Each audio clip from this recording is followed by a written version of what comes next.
Hello and welcome to yet another exciting edition of your favorite news and current affairs talk show dedicated to bringing you the most accurate information about China and its relations with the rest of the world. My name is Makiza Latifa. Let's get started with China Currents. In this edition, Kris brings you some updates on the Chinese economy as the Evergrande Group, one of China's largest real estate developers, has filed for bankruptcy protection in the United States. Also, the Chinese National Bureau of Statistics has suspended the release of youth unemployment rate for August, surprisingly, at a time where China is facing a number of economic challenges. Kris will also talk about the Typhoon Doksuri, which swept across northern China, claiming the lives of about 33 individuals, and other very topical stories. Stay tuned. China Currents is a weekly news talk show from China to the world. We cover viral news about China every week and also give you the newest updates on China's cutting-edge technologies. Let's get started.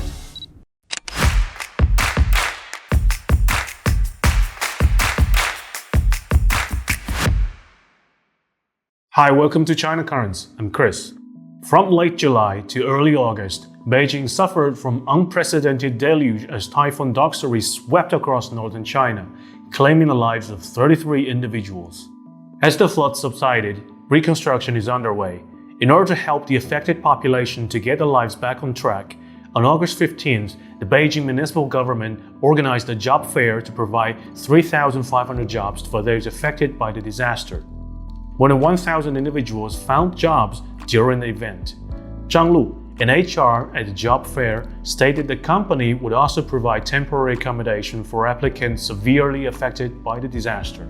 In tandem with the government's proactive response, the China Banking and Insurance Regulatory Commission diligently monitored the insurance claims arising from the catastrophe. As of August 15th, 266,000 claims were filed across from 16 disaster-stricken regions. Chinese insurance institutions are currently addressing 145,000 of these claims, surpassing the 2.5 billion yuan mark in total compensation. This substantial financial aid aims to alleviate the burdens faced by the affected population and facilitate their recovery. Next up, let's turn to the Chinese economy. On August 17th, Evergrande Group, one of China's largest real estate developers, has filed for bankruptcy protection in the United States. Evergrande, which owes over $300 billion, has been struggling with the liquidity crisis for months. It has missed multiple bond interest payments since the beginning of this year. The company's debt crisis has sent shockwaves through China's property sector. The Evergrande crisis has a significant impact on global markets. The potential fallout from a full-blown Evergrande default could have far-reaching implications, not just for the real estate sector, but also for financial institutions and economies worldwide. Thanks to mass urbanization, real estate has been one of Chinese economy's driving engines since the millennium. Nevertheless, as the urbanization rate reaches over 60%, the golden days for real estate companies seem to be gone. The government has just issued policies to stop housing speculation, which used to occupy a large chunk of the houses sold in the country. The government's policy shift marks the Communist Party's determination in improving housing inequality. Evergrande is not the only company who found it hard to adapt to the new situation. Country Garden, or Biguiyuan in Chinese, is one of the largest and most successful real estate developers in China. According to various sources, Country Garden is at risk of default due to the lack of liquidity and will be removed from Hong Kong's Hang Seng Index on September 4th. While real estate companies suffered, Chinese automakers, on contrary, are having a good time. According to the latest report, China has become the leading exporter of automobiles in the first half of 2023, with a number of 2.3 million vehicles. The rise in exports comes with the development of electronic vehicles industry and its increasing demand in European and Russian markets. While its top Chinese rival BYD exported more than 80,000 vehicles, Tesla exported more than 180,000 vehicles using its Shanghai facility as an export hub for Asia. Besides, for all Chinese-made vehicles, Russia was the top export destination. Since Russo-Ukrainian conflict, broke out in February 2022, Toyota, Volkswagen, and other global automakers shut down Russian factories and pull out of the market, Chinese automakers filled that vacuum. Most Chinese netizens were so thrilled about this report and expressed their expectation for other high-tech Chinese industries to enhance their international competitiveness. Speaking of Tesla, last Monday, Tesla said in a post that he has established a data center in China to localize data storage. That means all data generated from its vehicles sold in mainland China will be stored within China. This announcement follows a report that an airport in Yueyang, Hunan province forbade Teslas to use its parking lot. Airport staff said Tesla's Sentry mode, which scans its surroundings for suspicious activities, risks compromising sensitive data. The restriction has been lifted as Tesla shifts the data storage from overseas to China. Next up, in a surprising move, the Chinese National Bureau of Statistics has suspended the release of youth unemployment rate for August. This decision comes at a time when China is facing a number of economic challenges, raising questions about the state of the country's economy. Some speculate that the government may be concerned about a potential negative impact on public sentiment if the extent of youth unemployment were to be revealed. Others suggest that the suspension could be a strategic move to reassess and develop more effective policies to address this issue. According to the Bureau, this is because economic and social developments are constantly evolving and require continuous improvements in statistical practices. Labor force survey statistics also need to be further improved and optimized. MBS spokesman Fu Linghui said that in recent years, the number of university students have continued to grow, and the number of students aged between 16 to 24 reached over 65 million in 2022, with a total population of young people in this age group is around 96 million. This phenomenon calls for the improvement of data collection methods to reflect the real situation of the labor market, so as to better serve the nation's development and economic recovery. To solve the unemployment problem, China's State Council has recently issued a statement outlining its guidelines regarding further optimizing the foreign investment environment and intensifying efforts to attract foreign investments. Under the guideline, 24 specific measures in 6 aspects have been put forward, according to the State Council. These aspects include improving the quality of foreign capital utilization, guaranteeing the national treatment of foreign invested companies, strengthening the protection of foreign investment, improving the facilitation of investment and operation, increasing fiscal and tax support, and improving ways to promote foreign investment. The guidelines urge to improve the overall balance between domestic and international situation and foster a world-class business environment that is market-oriented, law-based, and internationalized. A survey conducted earlier this year revealed that the vast majority of foreign-funded companies operating in China were satisfied with the country's business environment. Nearly 90% of the surveyed foreign-funded enterprises expressed satisfaction with the business environment concerning market access, tax payments, dispute settlement, and promotion of market competition in China. Next up, on August 12th, Lai Ching, a politician affiliated with Taiwan's Democratic Progressive Party, arrived in New York for a transit.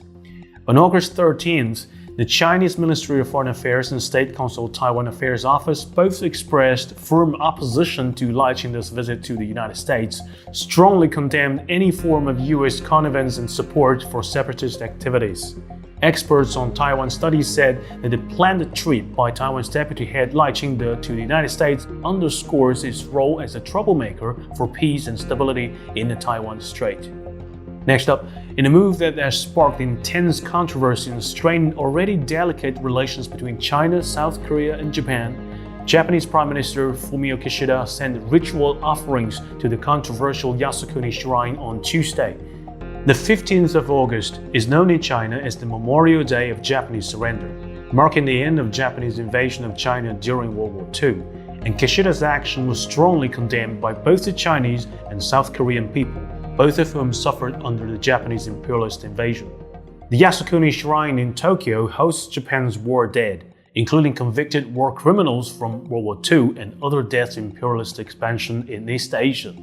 It is seen by many in the international community as a symbol of Japan's unrepentant militarism. China and Japan have a long history of animosity, rooted in Japan's brutal occupation of China during the Second World War. Kishida has apparently decided to stay away from Tokyo's Yasukuni Shrine to avoid antagonizing China and South Korea, but 3 of his ministers have made a trip in recent days. Chinese Foreign Ministry spokesperson Wang Wenbin expressed the government's extreme dissatisfaction by the visit, stating that Japan must learn from history, correctly understand and profoundly reflect on its past history of aggression, and draw a clear line with militarism in order to truly win the trust of its Asian neighbors and an international community. The issue of historical grievances, including the Yasukuni Shrine controversy, has frequently resurfaced in recent years, exacerbating tensions between the two countries. Next up, on August 16th, the World Robot Conference opened in Beijing. The week-long conference features exhibits and forums on the latest robotics technology and applications. This year's exhibition includes 10 dedicated zones showcasing robotics applications in manufacturing, agriculture, healthcare, elderly care, commercial services, emergency response, education, construction, logistics, and energy. Over 160 domestic and international robotics companies have brought nearly 600 exhibits to display, with over 50 new products making their debut at the event. Intelligent service robots and those equipped with AI are gaining popularity. Humanoid robots and automated service assistants have drawn significant attention at the conference and sparked discussions on social media platforms. Industrial robots for factory automation in particular are seeing huge demand as China aims to upgrade manufacturing quality and efficiency. The International Federation of Robotics reports China accounted for over 50% of global industrial robot installations in 2022, retaining the top spot for the 9th consecutive year. The wide range of exhibits reflects China's rapid development of the robotics industry in recent years. To further advance the sector, 15 Chinese government agencies issued a 14th five-year plan for robotics in 2021, setting a goal for the industry to achieve over 20% average annual revenue growth and become globally competitive.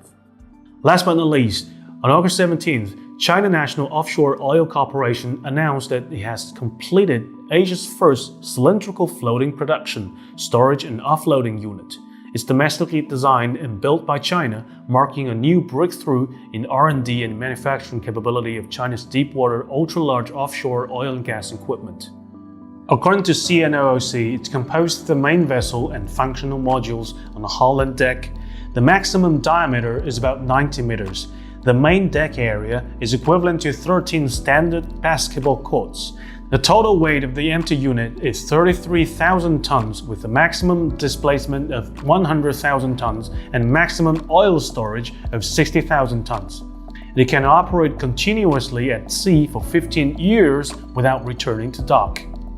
Next, the project will enter the final assembly and integration phase.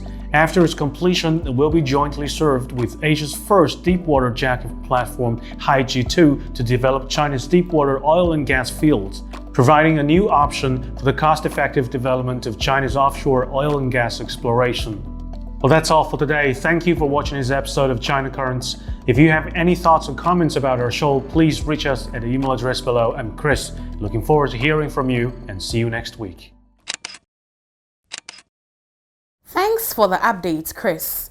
It's now time for the segment of the show that seeks to uncover some of the most mind-blowing technological innovations and scientific findings in today's China. Threshold with Lisa. Now, the China-US Science and Technology Cooperation Agreement is set to expire on August 27, 2023, after about 44 years of its operation. The question now is, what will be the fate of scientific research in America, especially given the tremendous role that the partnership with China has played over the years? Lisa has all the answers to this question and details of other science and technology-based stories in today's edition. Kindly keep watching.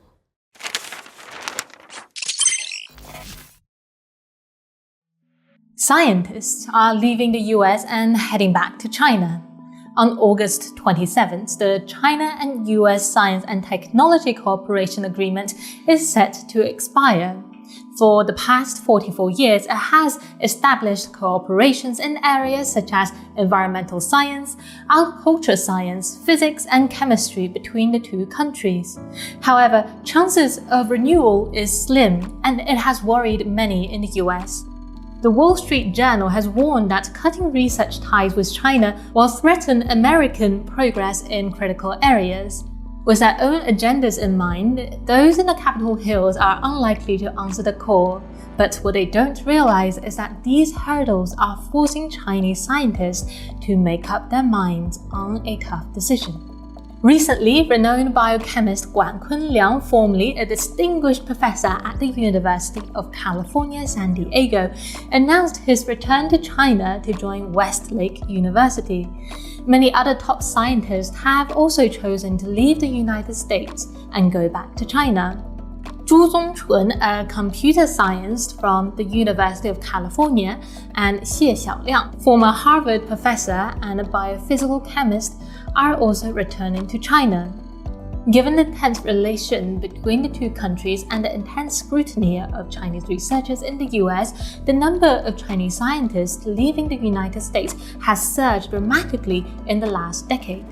According to a report last month in Proceedings of the National Academy of Science, the number of Chinese scientists leaving the US for China or elsewhere increased from 900 in 2010 to 2,621 in 2022. Among them, the rate of return accelerated between 2018 and 2021. The Wall Street Journal reported that in 2021, more than 1,400 Chinese scientists gave up academic or corporate posts in the United States, with many even abandoning tenure positions to return to China. Although this number accounts for a small fraction of Chinese scientists in the United States, the rapid overall growth in data still reflects the growing concerns among researchers. An important driver for the return of Chinese scientists was the China Initiative launched by the Trump administration in 2018. During the initiative, the FBI started a new case on the so-called counterintelligence case every 10 hours. A large number of Chinese scientists, university professors, corporate executives, and other technical talents were investigated as criminal suspects. Although the Biden administration put a stop to this particular policy after taking office, he has nevertheless significantly stepped up the technology war and blockade against China.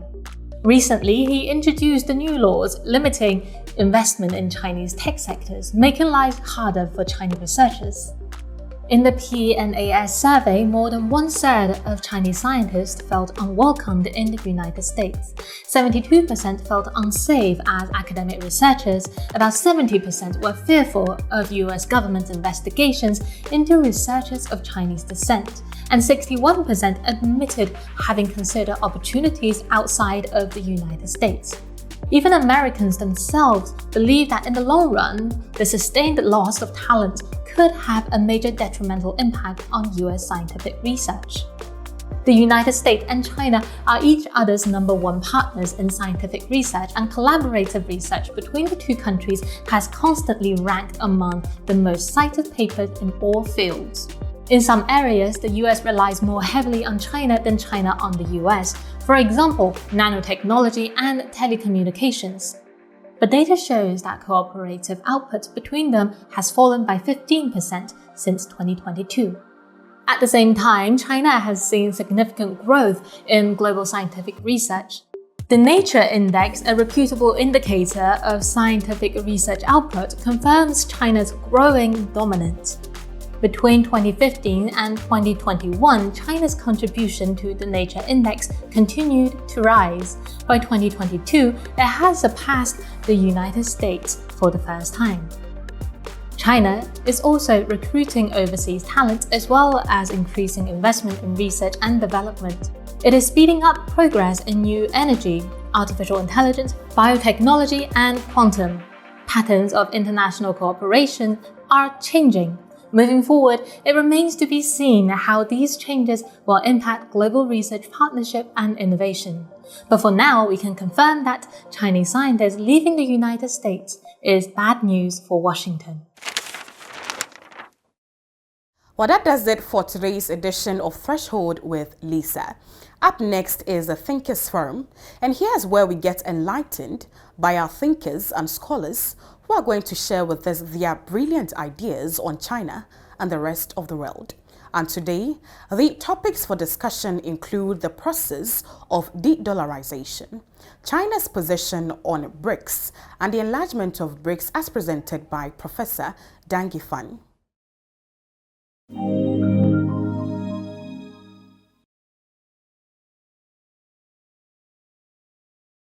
BRICS countries decided to enhance their cooperation in monetary and financial sectors since a long time.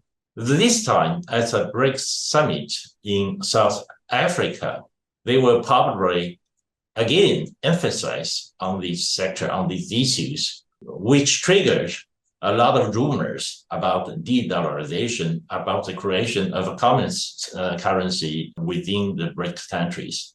But we should recognize that the de-dollarization process started a long time ago with the birth of euro. The birth of euro marked a very important step in the process of de-dollarization. In the 1970s, Western European countries suffered a lot with the collapse of the Bretton Woods system. While originally, during the time of the Bretton Woods system, the US dollar was pegged to the gold prices. So there is a fixed exchange rate between US dollars and gold price that ensures dollar's stability. At that time, the price between the US dollar and the gold is $35 against 1 ounce of gold. Well, today we know that the prices is more than $1,900 1 ounce of gold. So you can imagine the depreciation, the devaluation of these dollars along this road. That's why dollar is no longer a stable currency. While in the old days, the US dollar was very practical. So every country uses US dollars for their international settlements, for international trade, for cross-border investments, because the US dollar is really a convenient currency. But in recent years, the situation started to change because the US attempted to weaponize the US dollar, to use the US dollar as a weapon to sanction other countries. For example, when the United States withdrew from Afghanistan, and then he decided to freeze Afghanistan's central bank's assets in the United States. Then they even decided to confiscate some of these financial assets in the United States and redistribute it as they wanted for other purposes. So that created a lot of concerns. After Ukrainian crisis, the United States decided to freeze assets of the Russian central bank in the US. And then that scared a lot of countries that have huge trade deficits, and those countries hold a lot of foreign reserves, especially US dollars. And countries like Japan or Middle East countries, those oil-producing countries, they are big holders of US dollar assets. So they get very concerned by the behavior of the US government vis-a-vis Russia, with Afghanistan, with these other countries. So they are taking measures to keep some distance with US dollars. This process is called de-dollarization. The de-dollarization, to some extent, is caused by US government behavior, because all these countries have to take measures to safeguard their financial assets. So they have to ensure their financial assets security. If BRICS countries have decided to take some measures to enhance their financial and monetary cooperation, it's not for the purpose of de-dollarization. their decisions is to ensure that their economic coordination won't be hampered, won't be affected by the United States government's weaponization of US dollar. So they won't be affected by the US government sanctions. And on the other side, US dollar presents some bigger financial risks in the financial market. The US government federal debt is rising fast. Nowadays, the US government federal debt is more than 32 trillion US dollars, while the US GDP is only 27 trillion US dollars. So the US debt GDP ratio is larger than 140% of the GDP. At that level, an ordinary country will be involved into a financial crisis. Hopefully, the US has US hegemony, the US dollar's hegemony in the current international monetary system. And the US has still a most powerful army in the world. That's why it can only retain its decline. It's only somehow prolong its decline in this road. But we know that if this tendency continues, if the United States government cannot stop the rise, the growth of its debts, eventually there will be some default on the debt payments. And then the default on the debt payment will trigger a huge financial crisis. And then the US dollars may face a dramatic drop in its face value.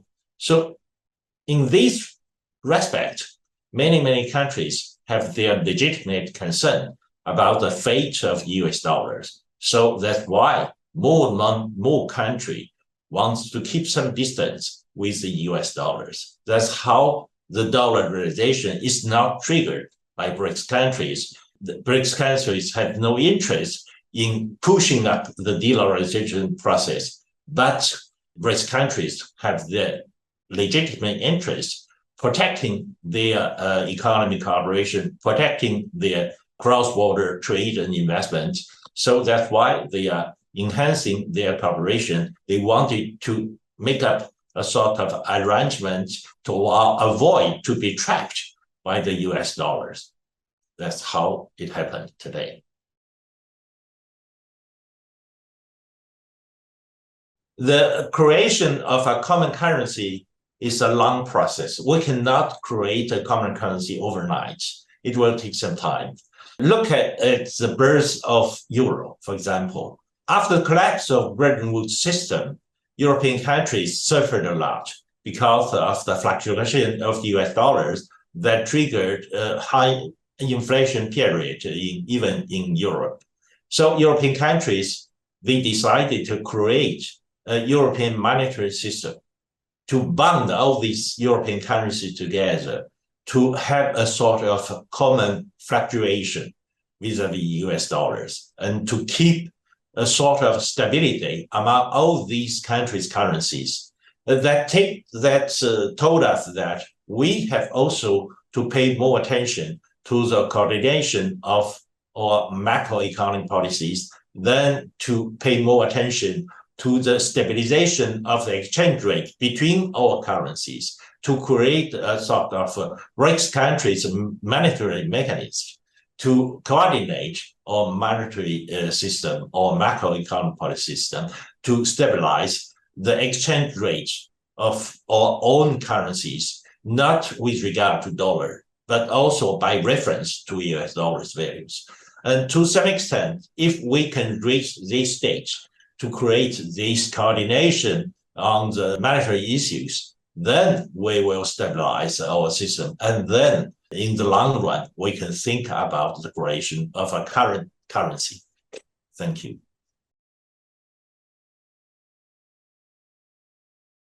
So the question about BRICS countries' enlargement is very interesting because BRICS countries' mechanisms have become so successful that more and more developing countries, especially those fast developing countries, those emerging economies, wanted to join BRICS countries.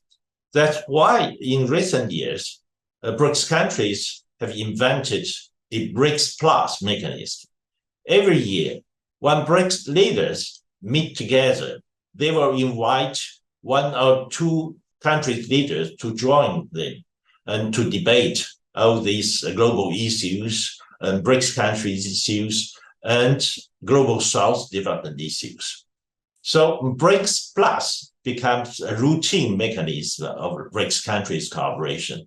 And this year, as the BRICS summit will take place in South Africa, the South African president has taken a very important initiative to invite all African countries' leaders to join BRICS leaders to conduct a sort of meeting, a summit meeting between BRICS and other African countries.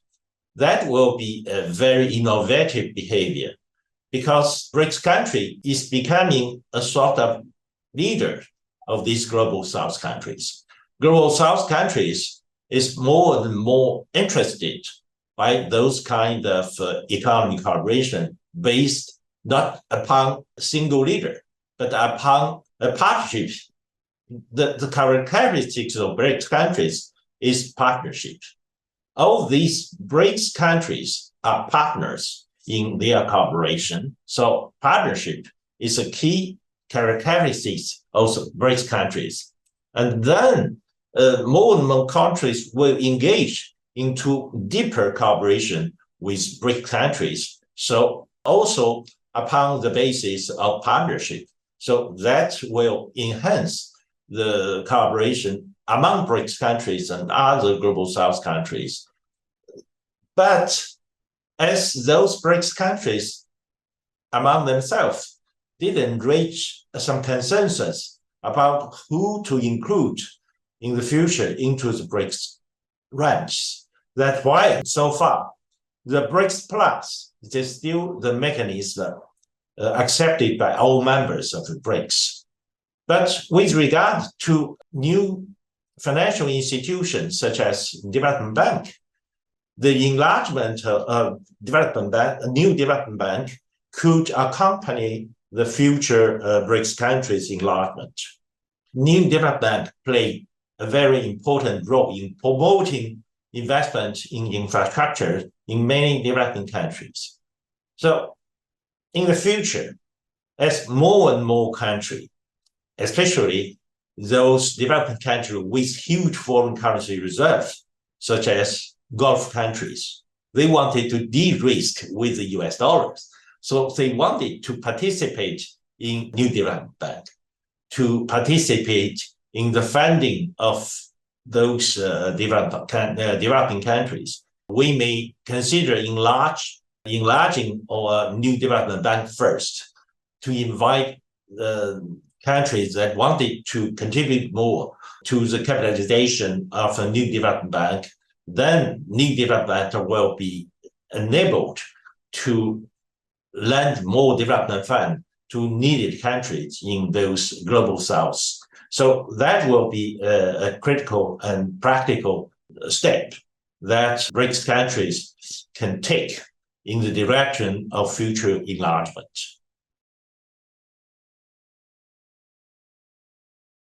Actually, what China wants of these BRICS countries is that BRICS countries have given an example of cooperation based upon partnership. So unlike the Western coalition, which have always leaders, the BRICS countries showed another example of multipolarity. In a multipolar world, the world should not be led by someone. If the world is led always by leaders, it's called unipolar world. It's not multipolar world. In a multipolar world, the relationship among all these countries, among all these economies, is called partnership. China wanted to promote this kind of model of partnership, of cooperation, and obviously, BRICS countries is leading the rise of global south. So in the process of global south, BRICS countries will becoming a driving forces, showing the way of economic partnership, showing the way of international cooperation. That will be the model that will predominate the world in the future. Next up is Speed Date China, where we put a spotlight on Chinese opera through the lenses of Shen Fan, a playwright with over 30 years of experience in China. 戏曲啊，就变得越来越冷门。有人经常说它会走进博物馆，会随着外来文化的冲击而消亡。我觉得不是这样的。我们不要去丢了观众，要主动出击，去寻找市场。我是一个不太安分的人。19年辞职，接下来就是3年的疫情。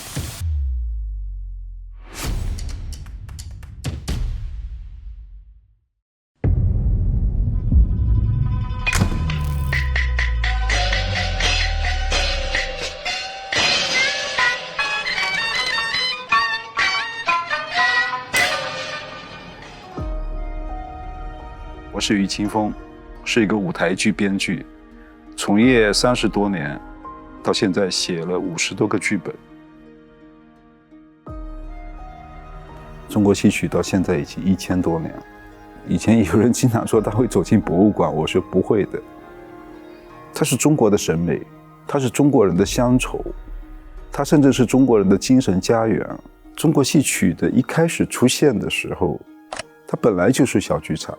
不存在有大剧场这么一说，它就是纯粹的靠表演，白天演戏。然后以前你看剧场不叫剧场，叫勾栏瓦肆，在亭台楼阁，在客厅都可以演戏，投入小，制作小，演员少。那么最关键的一个点就是小剧场的戏曲啊，或者小剧场的黄梅戏啊，它一定是演给谁看的？演给现代人看的。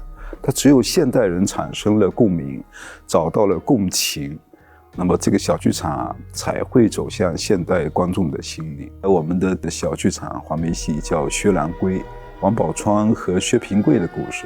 前一阵子不是说他恋爱脑吗？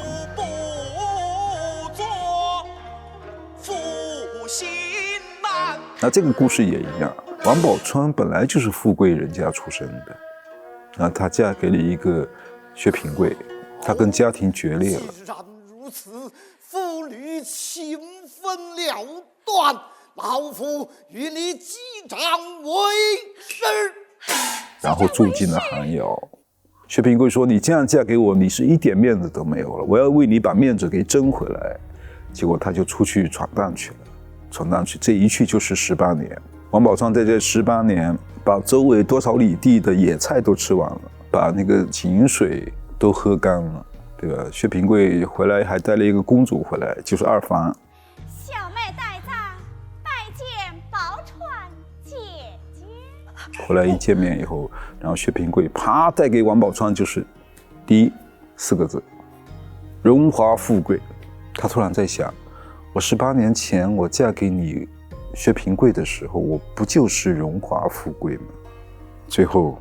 王宝钏给了薛平贵面子，跟随他登殿受封。18天以后，王宝钏抑郁而死。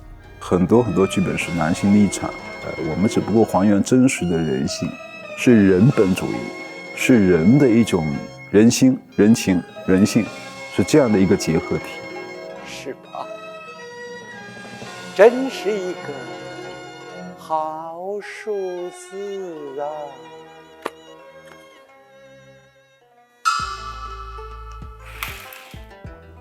这个地方是我们演职人员的通道，通常演员是在这候场，然后呢，有时候也会在这抢妆，虽然狭窄，但是也挺方便的。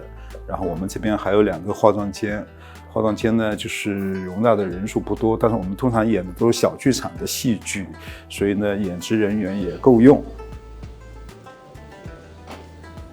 接下来去我的办公室看一下。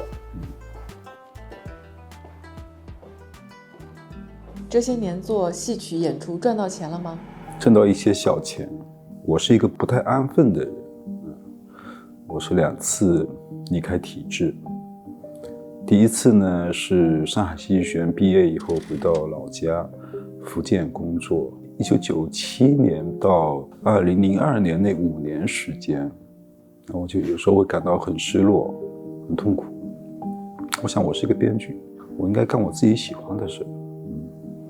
结果那时候就想我就辞职吧。所以我到上海去我就身上就带了一个6000块钱，一个笔记本电脑。直到2004年的时候，到2005年，我的第一个亮相的剧本引起的比较大的反响，就是粤剧《赵氏孤儿》。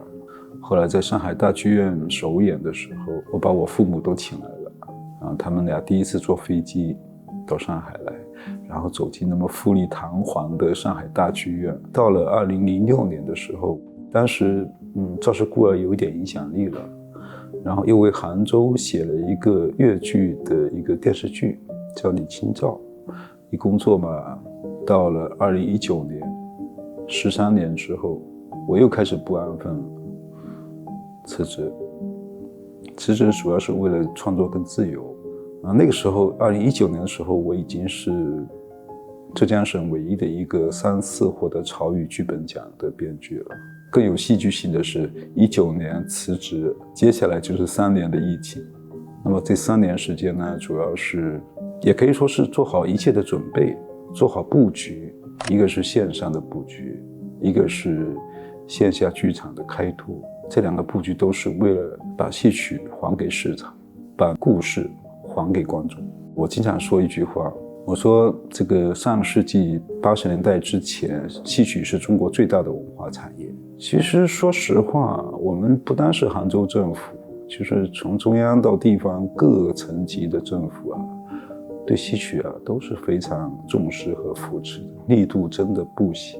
那这个时候呢，我们在想一个问题，就是我们不要去丢了观众，不要去丢了市场，不要躺在温室里，所以要主动出击，去寻找市场。那么就是我们现在在杭州除了西溪天堂艺术中心以外，我们另外还开拓了一个新的剧场，就光剧院，2组的光剧院边可能更多的是承担这样的一个现场的功能。当然我们也会有一些直播，因为毕竟一个剧场容纳的观众是有限的。我们将来还是希望还是采取这种线上线下联动的方式来推广我们的戏剧和戏曲文化。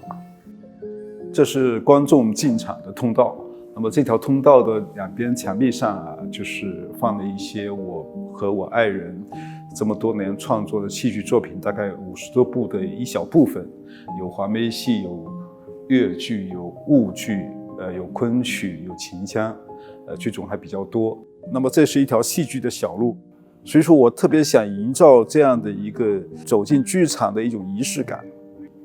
那么这个是我们的一个前厅，当时这个前厅呢是闲置的。我入住这个剧场的时候呢，我把它改造成了一个酒吧。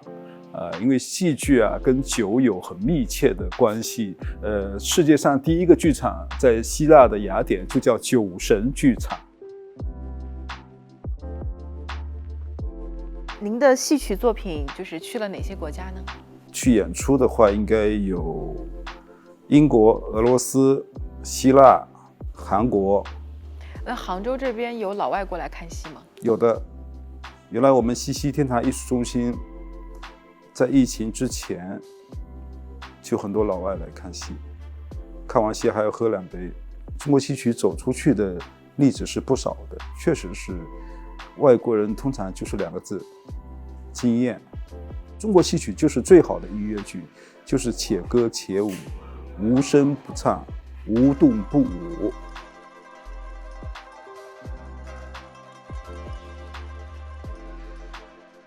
经常有人在说汤显祖是中国的莎士比亚，我是非常反对这样的话。那为什么不说莎士比亚是中国的汤显祖呢？我们对外来文化还是很新奇的，那确实它是关于思想、关于人性都有非常充分的表达，然后对我们的中国文化也是一种碰撞。我觉得这些东西我们都可以学习，然后我们的话剧欣赏的角度，我认为是相通的，但是没有必要为了这种学习和相通，把我们自己的文化自信给丢失了。上世纪80年代的时候，出现了春晚，出现了流行音乐，出现了歌舞厅，后来就很多外来文化就进来了，所以呢，我们的戏曲啊就变得越来越冷门，越来越到了一个角落。我觉得这是一个很正常的过程，所以我总是有这样一个观点，就我们的戏曲啊，它已经经历了1000年了，它的魅力是永久的，它不会随着这些外来文化的冲击而消亡的，它一定只会历久弥新。经常有人说戏曲啊，好像到了一定的年纪，到了中年以后就会喜欢看戏。我现在越来越觉得不是这样的，年轻观众嘛，他一旦看上了，一旦遇见了，他就会喜欢。原先曾经出现过的万人空巷看梅兰，包括苏州昆山的万人唱昆曲，包括西安的古城墙上万人唱秦腔，那是多么壮观的场面，那就是中国文化的神圣的力量。所以这种时候呢，我想可能短时间之内很难回到那样的状态，但是我依然是有所期许的。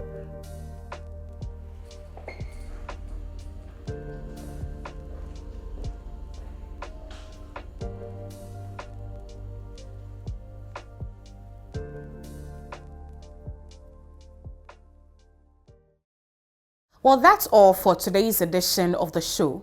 We are super grateful that you made time to watch us. Please do send in your comments, thoughts, feedback, and suggestions through the email provided below. My name is Makiza Latifa, and I'll see you same time next week.